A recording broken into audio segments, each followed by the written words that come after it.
unmute if you are not speaking. Recording is on. And then, again, use the chat if you have some questions, and we'll, unmute folks who need to speak at their various terms. All right. So with that said, welcome everyone. This is going to be a panel discussion on global abolition and escalating violence in Palestine. We're really excited to have you all here today. We have a number of panelists, including a number of college students from Gaza and the Right to Education campaign, as well as an international advocacy officer from Adamir, a board member of the Union of Palestinian Agricultural Committees, and a board member with the National Students for Justice in Palestine from the University of British Columbia. And I'm going to let them introduce themselves more in a little bit. I just want to frame by saying this event is co-sponsored by the Csu Abolition Network and Ahmed at SFSU. Just to give a little background on the Csu Abolition Network, we're a network of abolitionists, mostly in the state of California, across the California State University system. The network formed in response to 2020 and some of the summer protests against police brutality, and has been working since that time to kind of promote abolition across California in higher education, and across the nation and the globe.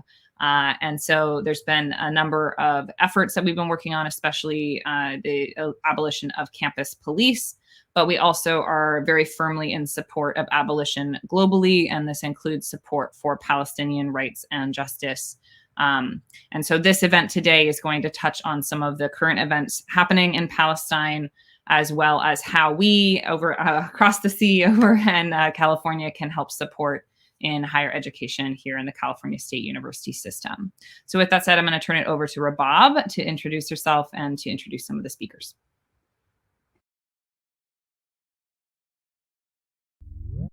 And I think you're muted, Rabab, if you want to unmute.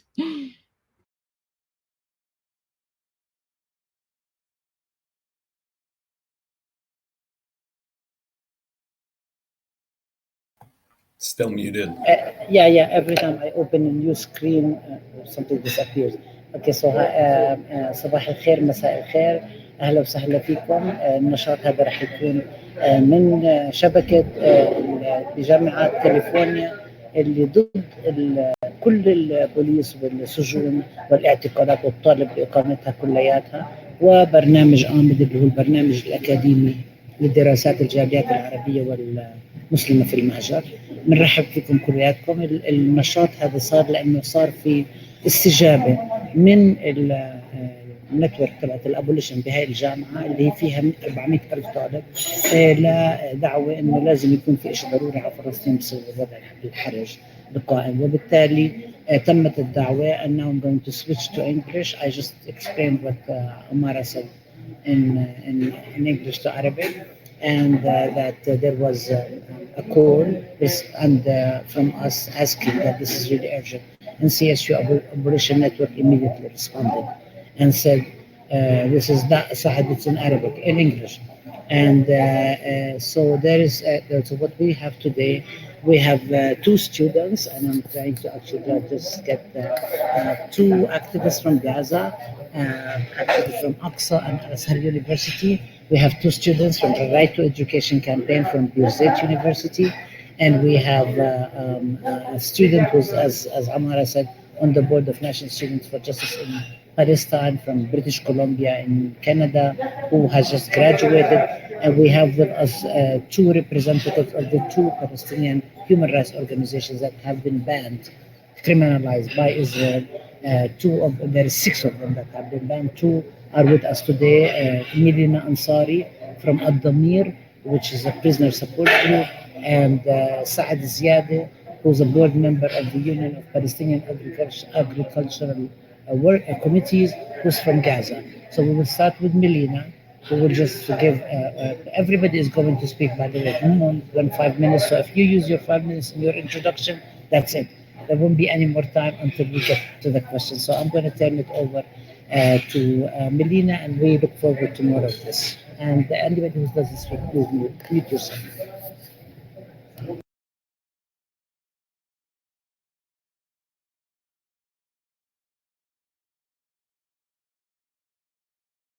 All right, is our first speaker ready? Can you unmute if you are?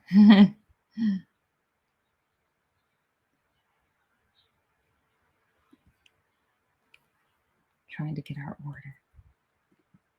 Melina might be running around, so we can actually start with, why don't we start with Saad? Saad, are you with us? Yeah, Saad. Yes, I am. Go ahead. Greetings for the organizing for this workshop. I'm Saad, as you mentioned, from Union of Agricultural Work Committees. I will talk briefly about the farmers and fishermen in Gaza Strip, about the type and kinds of attacks they targeted to. For the fishermen, since the blockade started on Gaza in 2006, they suffer from many types of attacks. First, of shrinking and limitation of the fishing zone, confiscating of their boats and destroying of their boats. In the same time, they were subjected to the arrest in for many days, and they have to take off all of their clothes and swim till the militant boat, and they been arrested, and then they confiscate their boats. Daily shooting against them, and they when they go to the sea, most of the fishermen in Gaza tell their family goodbye, because it may be maybe it will be the last time we meet. They deal with themselves as going to the battle, and it could be the last time. Nowadays over than 4,000 fishermen families are under the poverty line, and they suffer so much according to these attacks subjected by the Israeli occupation naval. In the same time, for the farmers in the eastern of Gaza Strip and the northern of Gaza Strip, we have recorded many types of attacks. First of all, shooting against them using bulldozers and to uproot their crops, spreading chemical materials, which is also aimed to raise and demolish their crops. In the same time, Israeli occupation used to steal our aqua water, which cause water not cannot fit how they have to what I have to say, it's not good for their crops. So many types of plants were changed as we have bad water. In the same time, the Israeli occupation digging over than 50 wells in the eastern of the Gaza Strip, which through this they steal the water which is coming from Hebron mountains to the Gaza Strip. So nowadays I can say in Gaza Strip we suffer from the shortage of over than 120 million cubic of water, aqua water, as a result of these policies. And this shortage should be let's say compromise, or have to be come from the water sea, which is polluted. From water sea polluted 70 cubic from the aqua water. Because of that, most of the statistics and research said it's over than 95% of the Gaza water is not for human using. In the same time, even the Gaza beach and the sea is not also safe for the people to swim or to use. This is because of the Israeli occupation attacks and policies. What I have to say that Israeli occupation denied main two rights of the farmers and fishermen to access to their water rights, access to their land, and in the same times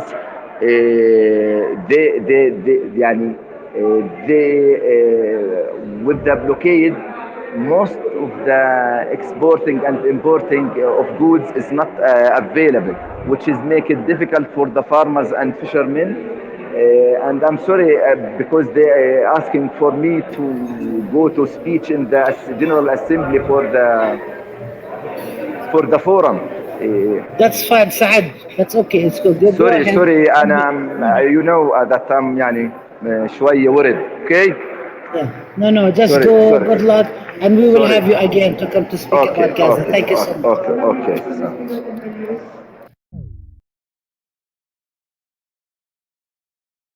So, yes, I'm sorry, I was muted because I was trying to also, all these people are very loud here. I was just thinking that maybe we could go take one person from Gaza and then go to Melina who joined us and then rotate.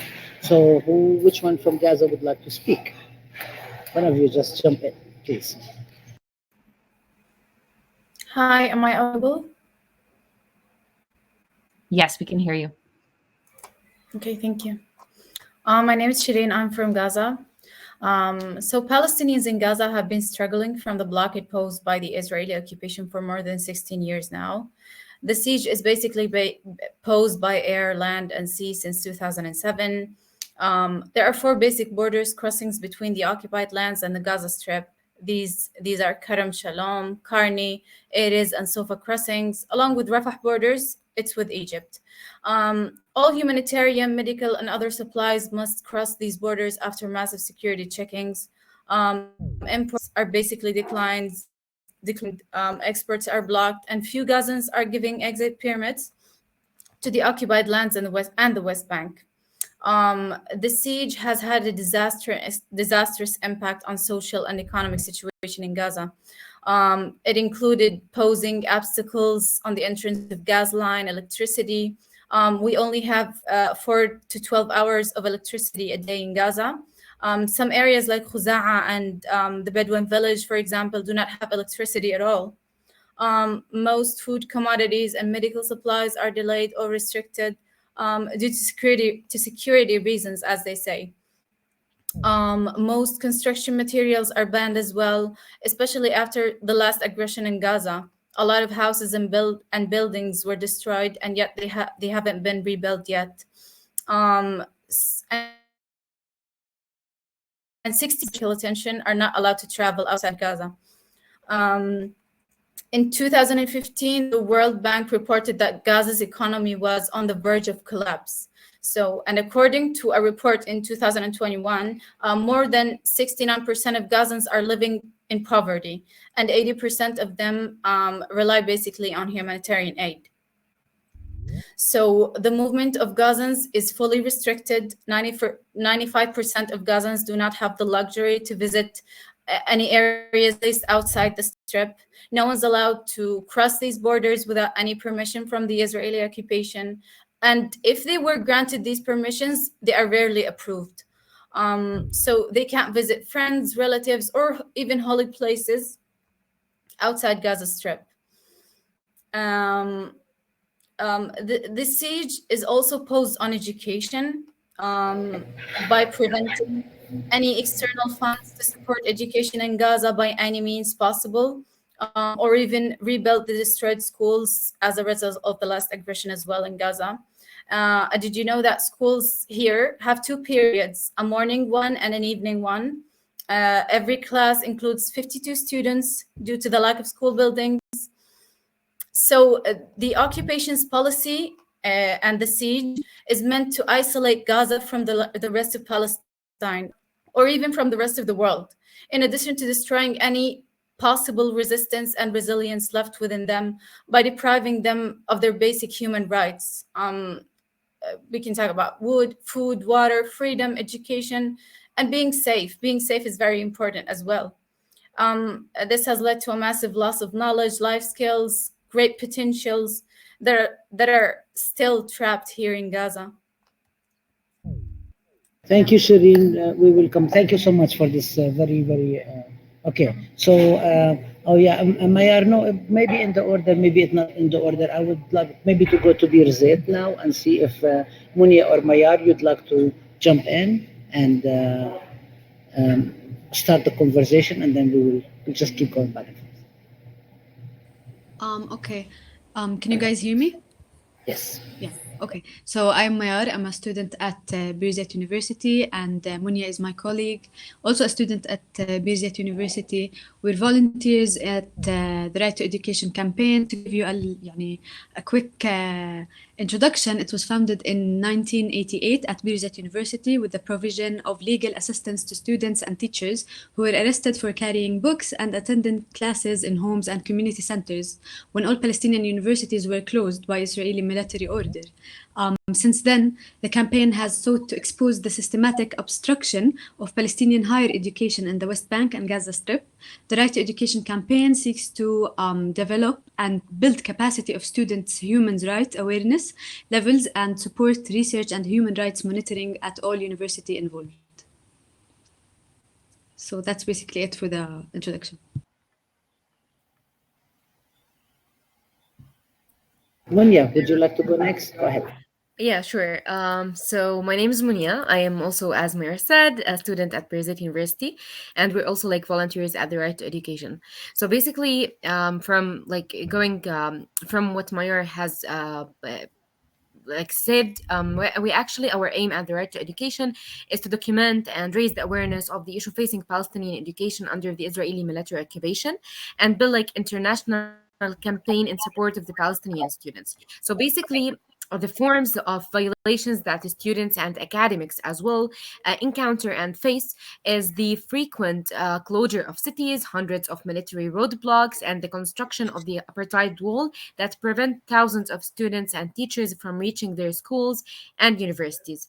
Students are regularly subjected to intimidation, assaults, arbitrary arrest by Israeli soldiers. And universities and the schools have been closed down and also attacked by the military order. We also face as students at Bds and also the other universities something called the administrative detention, which means that students are detained without without having indictment or any so Charges. basically they are so they basically would be they would be taken into prison and detained for maybe 4 years without knowing even when they will be released. So those are some of the forms that we at the Right to Education work on to document and also to advocate for the right of those students to have a free education, because even when they are in prison, they are not allowed to continue their education. So basically their life and also their education is stopped. Thank you so much, Munia. I was wondering, Aya, if you can jump on and go back to Gaza now and talk about what's going on to try to break basically the siege on borders. So, go ahead, Aya. Thank you very much for this important meeting, especially that this month marks the 74th anniversary of the Palestinian Nakba. I'm Angela Zawi, and I'm an activist based in Gaza. I'm basically a BDS activist and a writer at Without Numbers. I'm also a teacher at the Palestinian Ministry of Education. In this talk, I'm going to talk about the academic restriction, one of which is the latest Israeli order issued in the West Bank. Maybe my fellows would expand, in Berzet would expand on it further. But basically, Israel issued a military order entitled The Procedure for Entry and Residency of Foreigners in Judah and Samaria region. And according to this order, the Israeli directive limits the number of foreign teachers to 100 and students to 150 per year. But it also limits the duration of employment to 5 non-consecutive years, which means denying sustainable hiring and promotion of faculty. In other cases, Israel would impose a highly expensive fines to to make sure that the comers, the foreigners wouldn't enter Palestine and that they would change their minds. But also Israel gives Israeli military the ultimate power actually to decide who to enter and who not after investigating the students and teachers who want to come to Palestine. But on another hand, Israel has the privilege to decide on which fields to open for study and which to close. But again comes a question, a very important one. Since when does a colonial power care about the interest of the colonized, right? The directive puts the Palestinian universities under siege, and they basically divested from them the very basic, right over the independence of the academic field.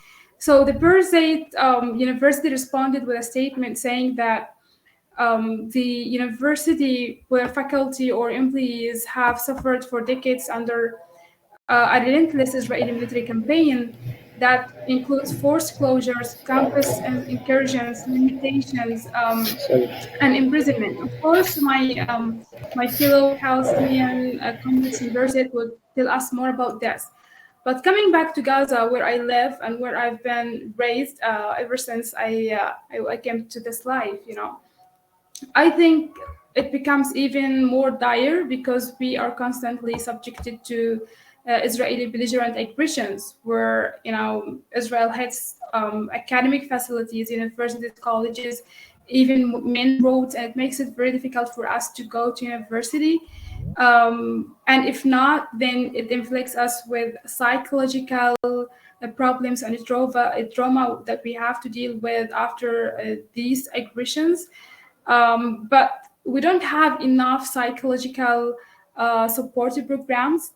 And then we have, on the other hand, the economic collapse where we more than 50% of us here suffer from unemployment, and it raises to 70% among youth.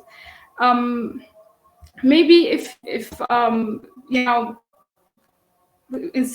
beside the restriction of movement that we suffer from, as Shireen just said, that we have 7 crossings in Gaza, and Israel basically controls 6 of them, while the 7th one is Rafah crossing, which is controlled by the Egyptian authorities.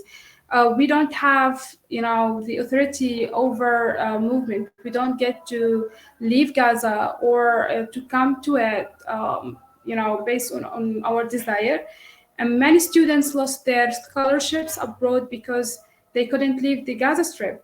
I myself, one of the students who aspired to get a master's scholarship and continue my higher education, but I can't because I live in Gaza. And due to the siege, the academics has collapsed, and it has affected students gravely, as it has been noted after the siege that the students cannot afford paying university fees or enroll in enough academic hours or courses, which eventually results in owing money to universities and late graduations, and in many cases dropping out. A study has shown that after the siege, 66% of university students are not able to pay their fees of the first semester of every year until the second term begins, in comparison to 12% before the siege. The average of the academic hours registered per semester is 12 hours only, in comparison to 15 hours before the siege. You can also see despair in most of the youth here because of the very high unemployment rate, as I've mentioned. So every year we have thousands of jobless graduates. If you come here, you will find single men and women in their 30s, and yet they take their pocket money from their parents because they don't have jobs. They don't have anything to support them financially. But you will also find most of us, notable, suffer from anxiety and disorder as a result of being constantly massacred. And I myself have lived 4 fatal aggressions, the last of which happened last May. And every time hundreds are killed and thousands are injured and many sustain a lifelong disabilities, let alone the destruction of the infrastructure and tens of thousands of house units, leaving hundreds of Palestinian families in Gaza homeless, which makes it very dangerous because 70% of the population here are already refugees. I myself a refugee. We were ethnically cleansed from our homeland back in 1948, and 80% of the population here are reliant on international aid. So with everything going on, it becomes very difficult for us to live normally and to continue our education. Thank you, Aya. We'll come back to you, Aya. Yeah. We'll come back to you because Thank you very there's much. two other people who haven't spoken. We'll come back to you. Melina, are you available? Are you ready to jump in? Yes. Go ahead. Yes. Go ahead. Thank you everyone for having me, and apologies for logging in late. My internet is a bit not stable, so I'm turning off the camera so you can hear me better than you can see me, but I'm here with you all. It's been amazing listening to the students because as I work at Al-Damir, which is a Palestinian human rights organization that advocates on behalf of Palestinian political prisoners, we provide free legal aid to political prisoners in military courts, Israeli military courts, and Israeli civil courts. And we also document and monitor the systematic violations of their rights. So it's been really amazing listening to the students as well speak about this, because we also advocate on behalf of student prisoners, where most of their list of charges includes activities inside the Palestinian universities that include, for example, visiting an elderly home with the student council group, or partaking in the student council activities. So how is this okay, and how does this become something of a daily life for Palestinians? It's pretty simple, because the Israeli settler colonial project has developed to exercise legislative, executive, and judicial powers that make it very difficult for Palestinians to oppose the Israeli occupation's unjust policies. And this is through Israeli military orders, where these orders have almost criminalized all aspects of a Palestinian daily life, such as student activity or freedom of expression and freedom of association.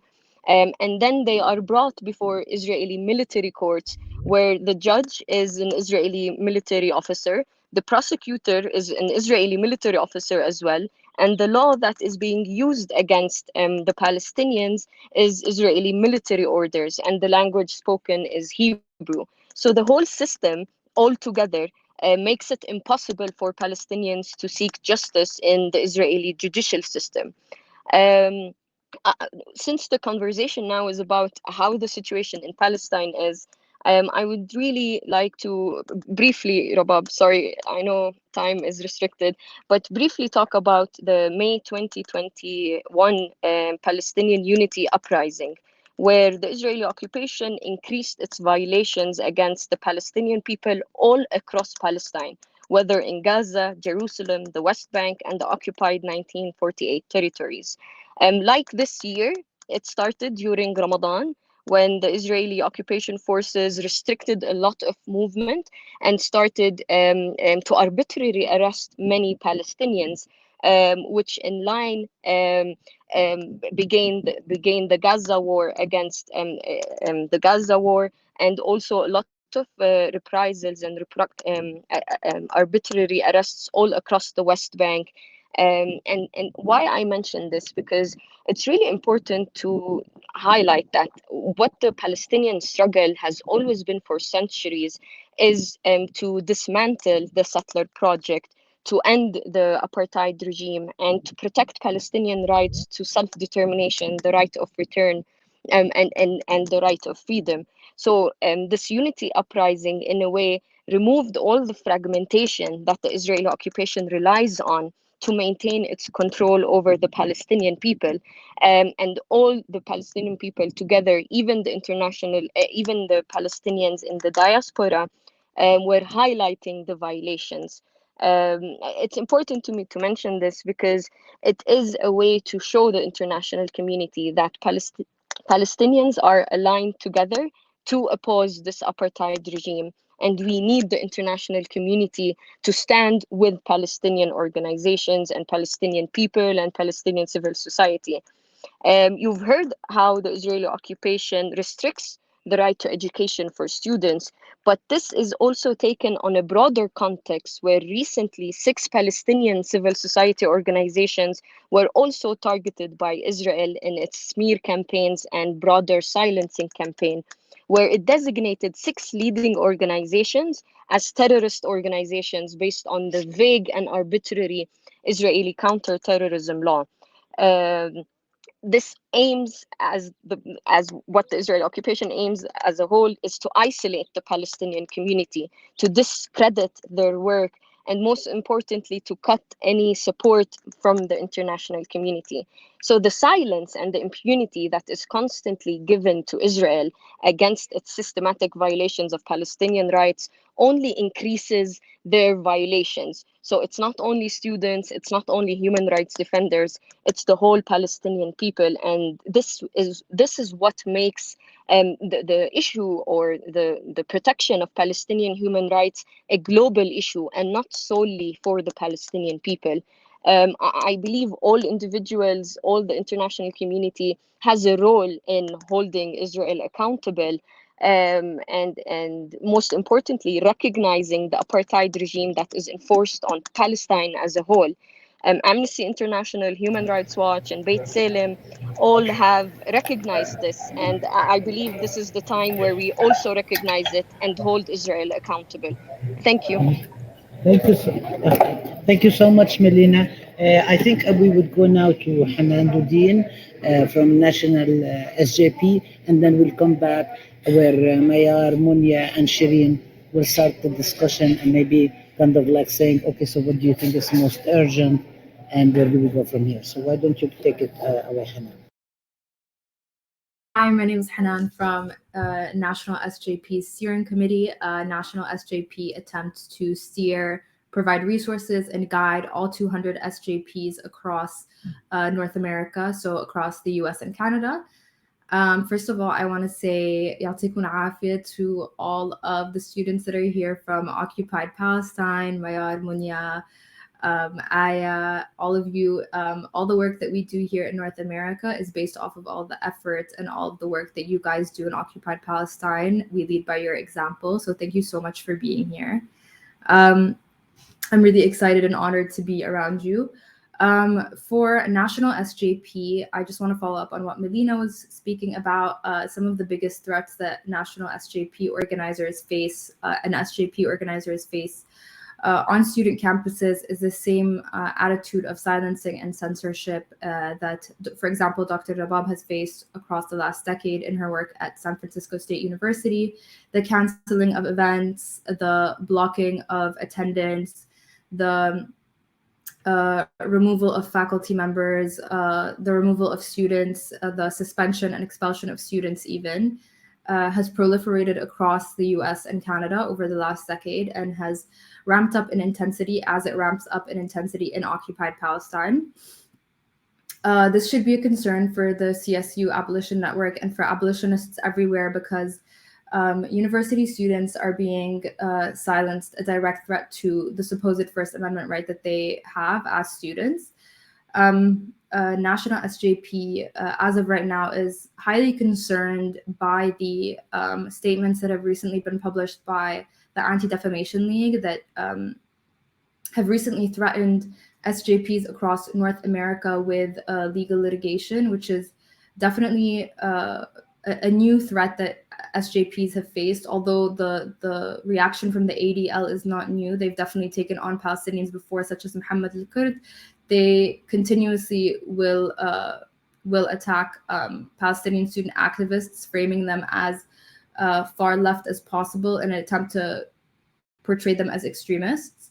Of course, this is not new, but the biggest threat that SJPs face this year is definitely legal litigation, which is something that they have not personally faced in the past, something that's very difficult for individual students to undergo, especially with a lack of funding and a lack of legal counsel. It's moving forward as we attempt to provide resources to all of these SJPs.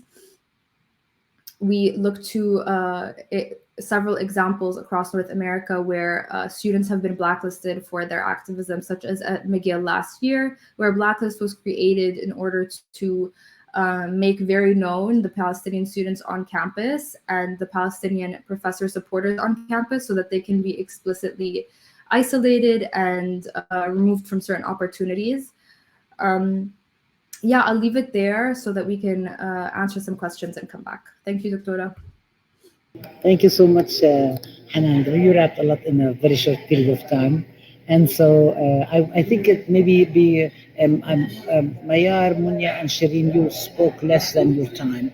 So if you want to just take, if you want to jump in now, you can, or if you want to wait for the questions. But I did have one of urgent question that I think, what do you want? You're asking people in the US and so on. What do you need for support?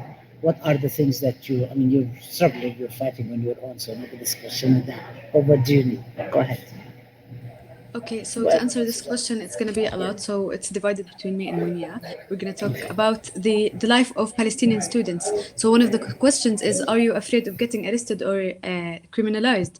But students at Palestine don't even have the privilege to choose if they are afraid or not, because we're always at risk of getting arrested either on our way to campus or on our way back home, or even in campus at the campus itself. So if we're going to talk about facts and numbers, 15 students since the beginning of this year were arrested and are under administrative detention, which means that the military occupation detains students without providing an indictment, like we said before. But what they do is that they manipulate the law by renewing it again and again, as the law imposes that the maximum period for detention without indictment is 6 months. Therefore, they keep renewing it for indefinite times. So it might take years without even knowing when to be released. Some people spent like 4 years in administrative detention. During 2021, 55 Palestinian students at Bds were detained. 8 of them were under administrative detention by the Israeli occupation. In 2018, on a normal Wednesday day, where students were at campus, the campus was invaded by army soldiers who were dressed up as citizens, and they started randomly shooting bullets at the students. A number of them attacked Omar al-Kiswani, who was at the time the head of the student council. They tied his hands and kidnapped him from campus while being protected by other soldiers. He was actually recently released a few days ago, which means that he spent 4 years in prison, and he was charged for his student activism inside campus. Taking into consideration his education stopped for 4 years, and now that he is released, he will complete the journey of getting his degree. I will leave the other part of the answer for Munia. Okay, so basically to answer the question how we can, like, what to do or what we can really do to support. So basically, I mean, two of the urgent things that we are working on now, and we think that we really need to raise awareness about it, is I think the first one is the latest decision by the occupation to limit or restrict the number of academic and actually exchange students, international students, to enter a Bds University. And that's why our university also, and the Right to Education, has launched a call to action. And here I can actually drop the link for it. If you can, we're actually now calling for universities and institutions from all over the world to also call to reject this decision. And lately, I mean, yesterday, the Israeli occupation has decided to delay their decision because of the efforts of many institutions. So basically, as much as we can, highlight this issue and refuse it as much we can, change the situation. The other thing is something that we've been for years calling for, which is the academic boycotting. Boycotting now is a very crucial and important and strong tool, I think, that the world can also support Palestinians by boycott forms, but academic boycott, because we're talking about the right to education and our university, is one of the things that we've been also calling for, and we think that it's really important to be part of it, to raise awareness about it also, and to talk and speak about it more and more. Those are kind of the things that we can do. In addition to, we as the Right to Education, all the year we're working on also shedding light and speaking loud about the violations we're facing. As much as we speak, as much as we raise our voices, I think that is a very important thing in order to reach justice and create solidarity. Thank you. Thank you so much. And Shireen, what do you, from a student coming from Gaza and other, what do you want people, what are you asking for? What do you think is really important to emphasize now?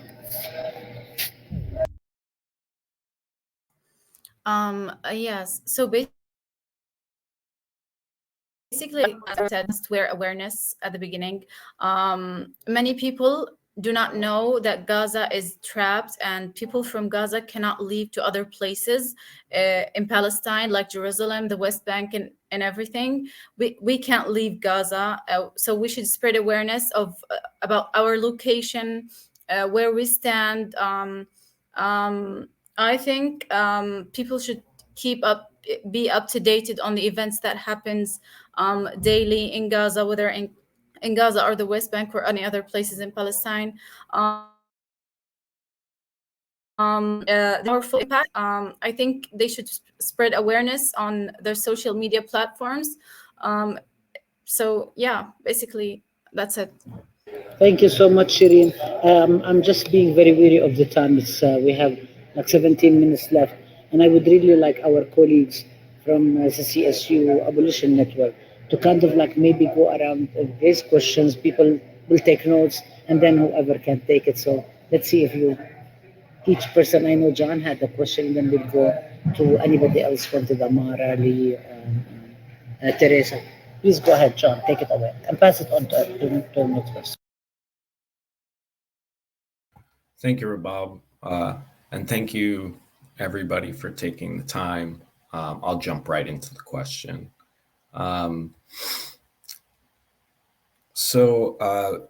These are in the chat too. So I'll just ask the first one. What is your relationship, if any, to the organizations, if not now, and Jewish Voice for Peace?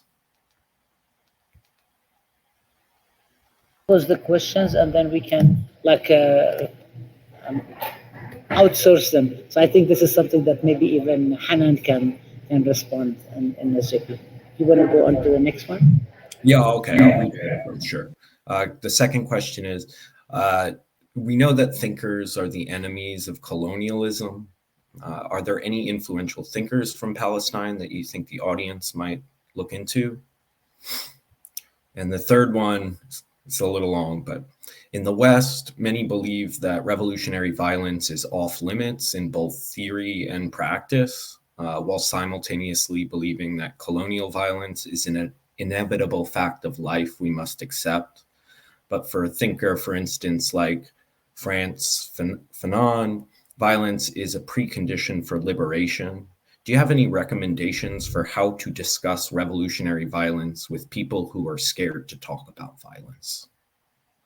How about Amara, Lee, Teresa? Do you have questions? Go ahead, Lee. I see you coming. Do you have any questions? Okay, I'm not putting you on the spot. Amara doesn't have any questions. Teresa? I think Teresa might step away, but yeah, hi y'all. I'm Lee. I teach at SF State in English. I teach first-year students and also part of the Csu Abolition Network. And just thank you so much for being here today. I think my question is, how do we connect more students internationally? At SF State, we do have a lot of students who are aware, but we also have a lot of students who are not. And so, yeah, I guess, what has your experience been connecting with students across borders? And if you have any kind of encouragements or suggestions around that. I am going to go to Hanan first, and then I think Munya and Maya, you raised these questions at one of our meetings, and I don't know if Aya and Shireen has something to say about that, and I'm not sure if Melina is still with us. Hanan, go. 1 minute. Okay, so I think first I'll address the question about Jewish Voice for Peace. Although they've historically been great advocates of Palestinians and students across campuses. I think it's a testimonial injustice to ask about Jewish Voice for Peace when we have so many wonderful Palestinian students in the room that can speak to their own criminalized violence. And so I would prefer if we steer the conversation towards the testimonies of all the other students that we have in the room.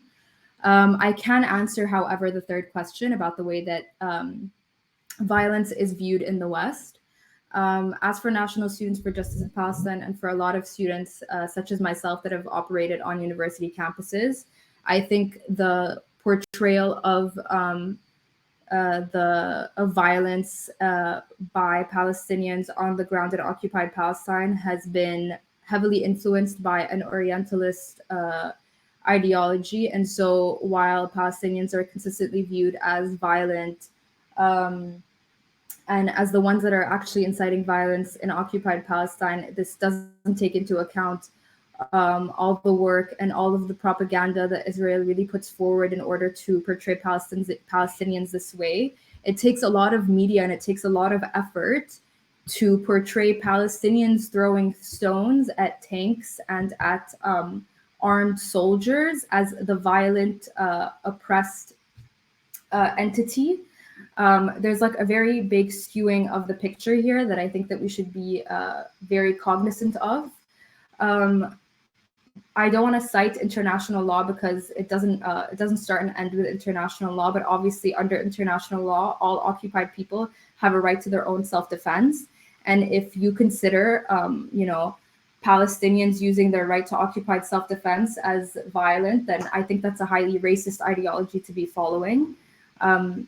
Palestinians have a right to their own self-defense, and if Palestinians aren't allowed that right, but Israelis are, then again, that comes from a very racist standpoint. But I will pass it on to somebody else.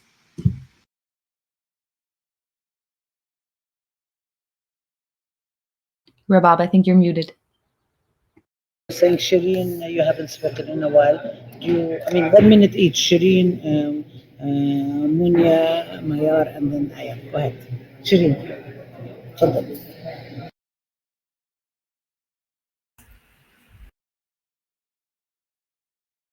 So I believe that people, I'll just address the third question. I don't believe that we should be scared of saying something or speaking about the violence that has been imposed on us. Why would we be scared of explaining ourselves? We must face the fact that we are occupied. So I think we shouldn't be scared of opening the discussion to talk about violence or the reason for a human being to be violated or to defend themselves in the first place. I myself do not get scared of speaking about the violence that I face here in Gaza, especially during the events of war. So I'm a complete supporter that any person, any human in this world should defend themselves, and it shouldn't be considered.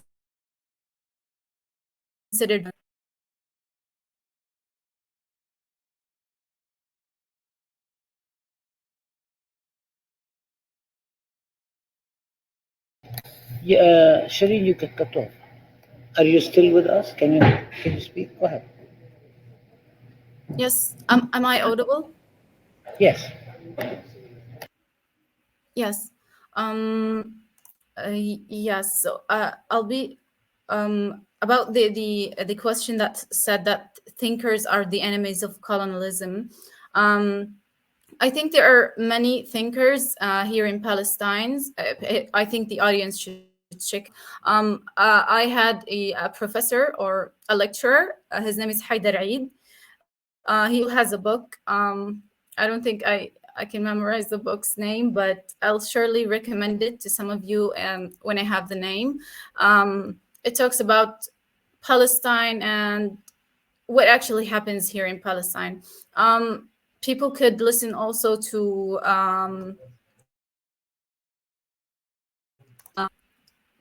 Muhammad al-Kurd. Yeah. There are many influencers here in Palestine that speak English very well, and they have a lot of numbers. whom I can recommend. Muhammad al-Kurd is mostly the person who people should listen to. Yeah, I can't think of anyone else right now. If I have the chance, I'll talk. Thank you. I have Mayar and Munya, and then Melina, and then we want to wrap it up. Go ahead. Okay. Thank you so much. So basically, I think that regarding the question of, I mean, we at the Right to Education, basically Palestinians, we are trying to really build solidarity and also build relations with any organization that believe in our right, in our human rights, the basic human rights, and it would actually believe in what we believe in. Because we think that our cause is not something that is only related to Palestinians, but rather it's a global issue. And about the thinkers, when I firstly read the question, the first name that came to my mind is Basel al-A'raj. Basel al-A'raj is a very, oh my God, very powerful, and someone that I really, really I'm really impacted by him. He was killed by the occupation. He was a very intellectual figure, Palestinian figure. He wrote many things, and he was, because of his mind, he was actually detained by both the BA and also by Israeli, and until he was killed. And they can drop a link here to reach to his work. So basically, this is one of the names that really came to my mind very quickly. And regarding what Hanan said, thank you, Hanan, so much for the thing that you highlighted, and just wanted to really emphasize on that. The world is really when I see even the world reaction to the global issues, it's really so double standards and so racist when it comes to labeling labeling people's right to defend as terrorists, while actually encouraging and supporting others defending their homes. So I think that, I mean, this is a very also thing that we need to start working on, start refusing and reject it actually, because it's a basic human right, that what we are doing is that we're actually defending, and we are against a very powerful power, which is the occupation.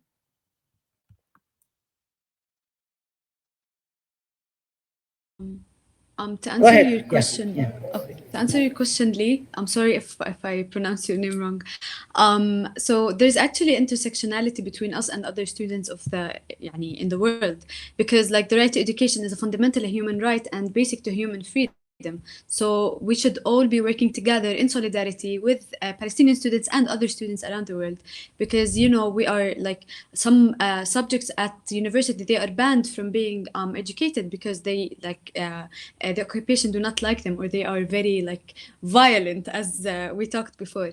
Because we should all be working together in solidarity in order to get the education freedom that we deserve, we all deserve, because it's basic. And for Frantz Fanon, actually, if we're not going to talk about violence as violence, Frantz gives a very interesting and very relatable analysis to people who are occupied and the psychology of the society under occupation. So if we look at it in an analytical eye, and we read it and we actually study it, we're going to see how relatable it is and how true it is. Other than the violence that we talked about, if we're only talking about the analysis and the psychological analysis that he talks about. Going to call on Melina.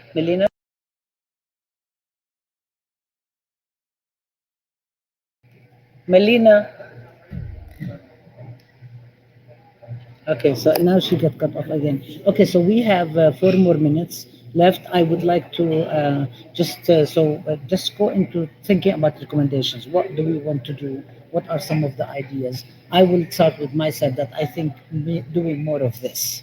So we're rushing now. We're covering too many ideas very quickly. I think if we actually are able to do a periodic thing monthly, it would be really, really useful if we will do that. And then to actually focus on particular ideas. I think the whole question of even discussing each of the questions that came up, again, giving it time and so on would be really great. Yes, I'll call upon you, and I think somebody else has their hand up as well. I don't remember who. Okay, go ahead, Aya. Just Aya. Yeah. Aya, go ahead. 1 minute. Yeah. Yeah. Yeah, thank you actually for the very important questions that you all have raised. I think, regarding Fanon, Frantz Fanon, he's a very great intellectual that talked about the French colonialism on Algeria and other places. But there is one important thing that we should know, that the circle of violence will not be broken until the reason of violence is eliminated. Everybody is talking about the violence of the oppressed, of the colonized, the Palestinians, but nobody is talking about the violence of the colonizers. Palestinians have internalized violence because they have, been subjected constantly to the colonizers' oppression and violence and all. Just imagine that you're living 24 hours, 7 days every day, under siege, killed every day, imprisoned. You don't have access to your homeland. You don't have access to your basic human rights. What else would you do, right? So, but I am personally an advocate of a peaceful ways of resistance, knowing that all kinds of resistance are, entitled to the Palestinian people under the international law. Because any people under occupation have, the full right to resist by whatever means they see as suitable.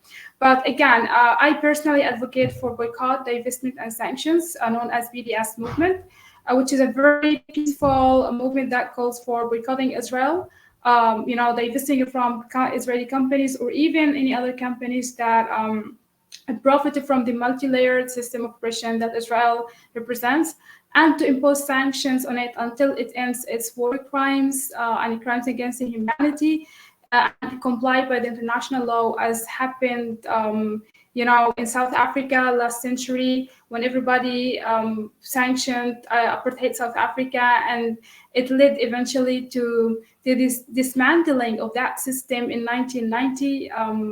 And I also recommend learning from Palestinians themselves and reading their stories, especially We're Not Numbers. It's a very great non-profit organization that is empowered by youth themselves. They speak about their stories in Gaza and in Palestine in general, and they reveal the human side of the Palestinians, because we've been dehumanized and only narrowed down to statistics and numbers and news.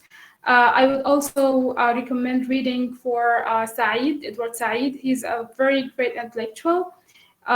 He talked a lot about Palestine, and he even taught in California University in the US. If you want to know anything about BDS, I would be, if available, I will send my email address to you just in a second. Thank you very much. Thank you so much. I think we're at time, but I want to maybe take 10 seconds each to have my comrades, colleagues, organizers in the California Csu Abolition Network, if you can maybe just have reaction and move on. I will start with Amara, go to John, to Lee, and Teresa, and we will end it. Go ahead. Hi, everyone. I just want to say thank you again. This is so powerful to be able to hear from everyone and to be able to hear more about all of your experiences. And I just want to reiterate that, the CSU Abolition Network and so many of us out here in California in higher education very much support you and the struggles that all of you are engaging in and continuing with and face every day. And we're going to keep pushing on our end to try to hold Israel accountable and to try and, push some of our administrations to prevent repression here in the States as well for folks who are speaking out about these issues. Because I know that many students and faculty who do speak out are, penalized and surveilled and all of these things, even here in the United States. So I'll go ahead and turn it over to John, but thank you all again. Thank you all. Yeah, I want to say, similar to Amara, I will be, I will be helping out with those sorts of efforts in the capacities that I can. And I want to take just 2 seconds to thank each and every person who is here and each and every person who answered those questions. That's more than I could have ever asked for, like those answers. So thank you. I'll kick it over to, forget who's next. Teresa. Sure. Thank you so much. I was in and out because there's a conference going on today here on campus. So I'm really looking forward to going back and watching, catching up on what I missed in the recording. Thank you so much for your time, and especially all these reading recommendations. I love the idea of meeting again. We could even discuss something that we read. Just so much solidarity. I would also love like fiction and poetry recommendations too. That kind of stuff I find really, I don't know, important for also like feeling deeply the solidarity and imagining our worlds together and a future world that is not like this one. So yeah, just thank you so much for your time, and I'd love to get together again. And I'll turn it to Lee. I think Lee's next. Yeah, just reiterating my appreciation, gratitude for all of you, all the work that you're doing, speaking truth to power, and just your energy and your time. I'm really looking forward to also just sharing this recording and sharing what I've learned today with our student organizers who are not able to make it today. So I feel like a lot of us are faculty here, but we work with student organizers in our abolitionist organizing, right, to reimagine a future without a police state, without a military, without, Israeli occupation and colonization. And so I'm just looking forward to building those connections with the students that I work with and our work at SF State, and also just looking forward to future conversations with all of you. And thank you so much, Dr. Abdulhali, for all your work in connecting us and just getting us together today. My pleasure. This has been really a labor of love from everybody, and I appreciate the people in Palestine really late at night for joining us, and I appreciate my colleagues who immediately responded and made this happen. This is really great, and these are the conversations that we should be doing. And maybe also some of the literature we focus on abolition. We also read some feminist writing as well. We read writing. I mean, I love everybody you cited, but I think it would be really great for us to also like do some readings with each other. And the more and more discussions of this sort is going to be really great for all of us, empowering. So thank you so much to everybody who has joined, and we will continue, right? So, good night, good afternoon, good evening.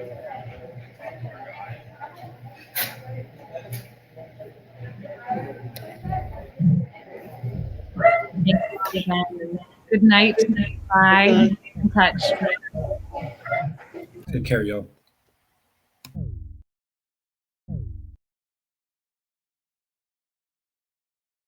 Lee, thank you so much, Lee and Teresa. Thank you again for setting this all up. Gosh, were you able to get the subtitles? Because I was too afraid to refresh. Honestly, I were too. But, oh, okay, yeah, because I was recording on my screen, so. Yeah, I didn't want to get kicked out and have something go wrong, but I'm glad that we at least figured out that maybe we just needed to refresh. So, yeah, thank you. I'm so glad you were able to be here today too. Yes, no, me too. And when we do get the recording, we can always go in and add subtitles, more manually if we need to, and we upload it and things like that. So fingers crossed. Okay. All right. I'm gonna take down some of these things from the chat, so I'm gonna stay a little longer. But yeah, no, I have them down too. So maybe after we get recordings, like if you and Teresa just want to reach out via email when you have, a solid recording, we can touch base with that like little thread group that we had, and then get a sense of like how to upload and how to get our captions set up so that we're all golden. Yes. Awesome. Well, good luck with everything in the meantime, and I will see you soon. Hopefully. Yes. Okay.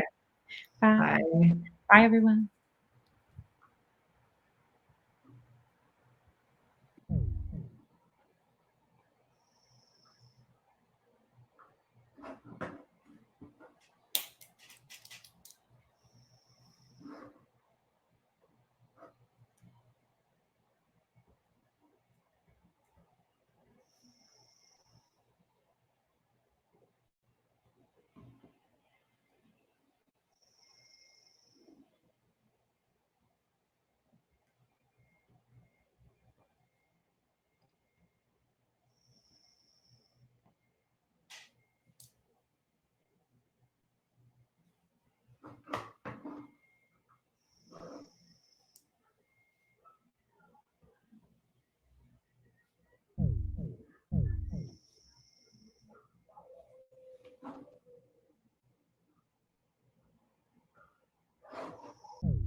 والله غير بتغير طعمه.